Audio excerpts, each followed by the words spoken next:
Let's jump into our first game. It's going to be played on Daybreak. Sleep versus Hwangsin. The winner will take $75. That's right, and will be one step closer to qualifying himself for that fan vote at the end of, we'll call it the Gauntlet season. Players that win 2 games throughout the course of the Gauntlet will qualify themselves for the voting, and of course you guys will select your favorite 4 players to square off in a 4-man single elimination bracket for $1,000 and the coveted NASL Gauntlet. It's going to be a pretty cool gauntlet, right? Dude, you have no idea. I'm pretty amped. Alright guys, Sleep is of course our Zerg in the left bottom side of Daybreak, and Hwangsin is our Korean Protoss on the right top side. And Ben, a little side story about Hwangsin. I always kind of like, I wouldn't say that I didn't take Hwangsin like super serious, because I know he was a good player, but I never really knew what to think of him, because I did feel that he used to all in a lot, and I felt that he's a good player, no doubt, but I didn't feel that he really stands out in even the foreign scene.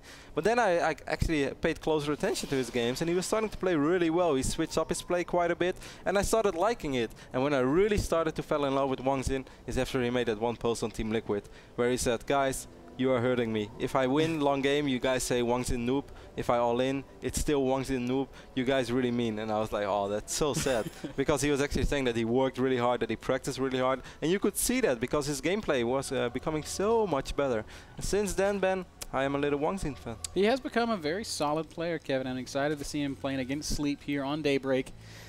Sleep does have, as you were talking about earlier, a pretty unique ZVP style. He's a guy that's not afraid to mix in units you don't see all the time. And he also has shown a real proficiency to play some mutas.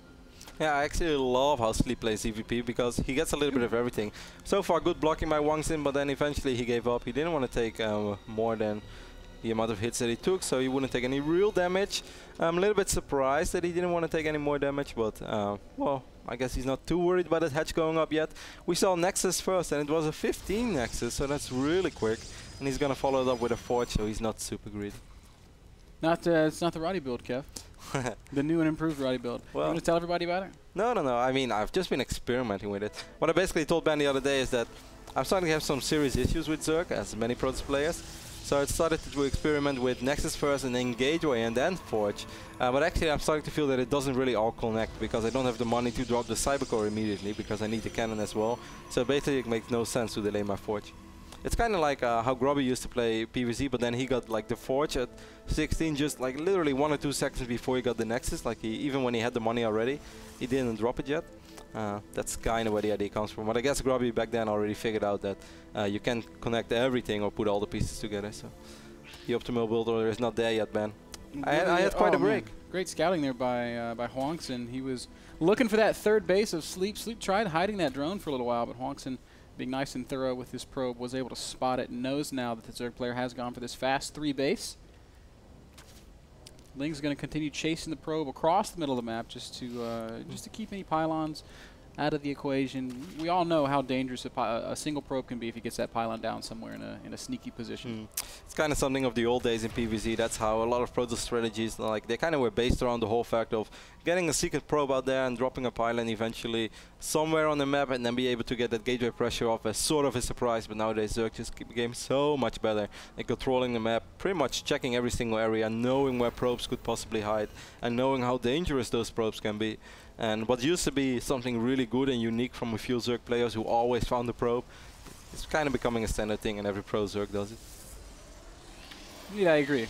It's something that if you're not doing, you're just doing it wrong. People like us have to ask, why isn't he checking for these probes?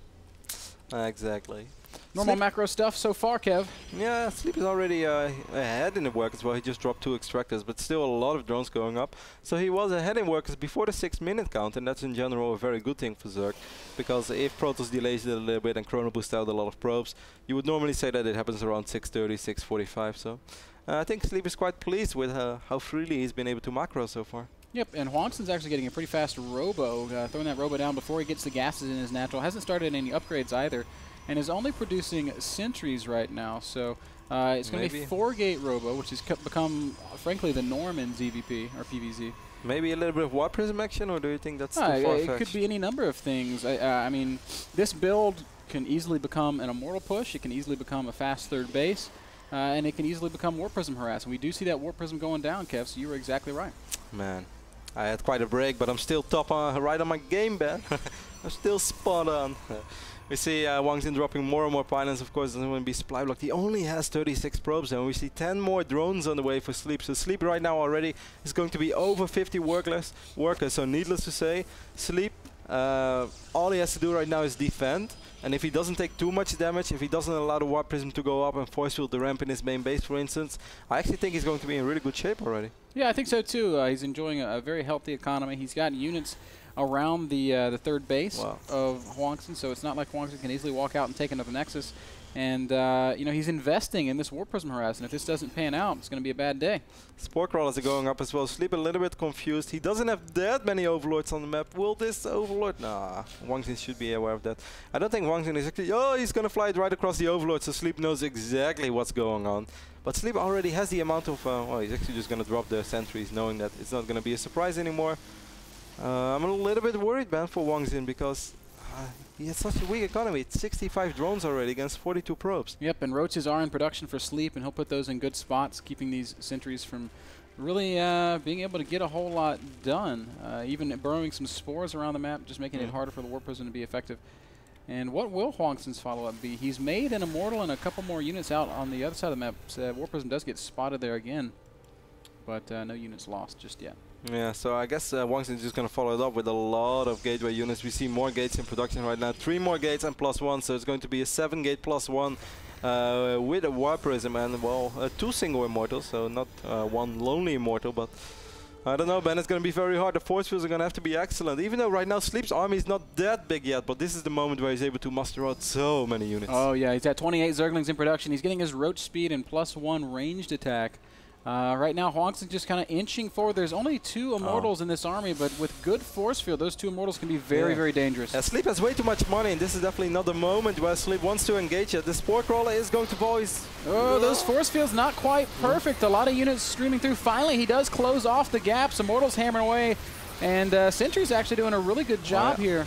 Actually, so far those force fields were pretty good. I really think Sleep engaged way too early. Sleep has still so much money, Ben. Imagine 1,200 minerals amount of roaches. How many roaches is that? That's a ton of roaches, Kevin. Sleep is now in some serious trouble. Great force fields going down in the natural expansion. More links coming in from the back, but it looks like it might be too late. Hwangsin with a very nicely executed Immortal push here on Daybreak. I think he's going to kill Sleep. He does kill Sleep. GG. And Hwangsin holds the gauntlet. The gauntlet. The gauntlet has been passed.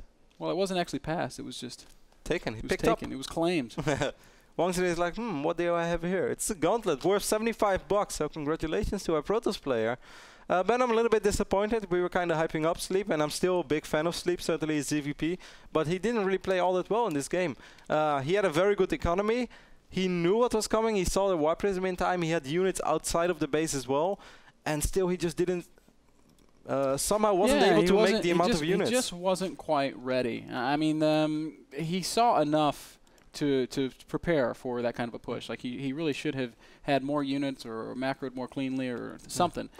I was really surprised when he was around like 57, 58 drones, that he still went for one more big rotation of drones, that he got up to 65 or something, which is really sort of unnecessary, because 58 or even 50 is already going to be enough. On that moment, all you have to do against this type of Protoss play is survive. If you survive for a minute, if you take out that first push, you get many roaches out, you're able to set up that first flank where you really swarm the army. Like right now, as you said, those force fields, they might have not been perfect, but the amount of units that streamed through was just simply not enough. Yeah, you're exactly right, Kev.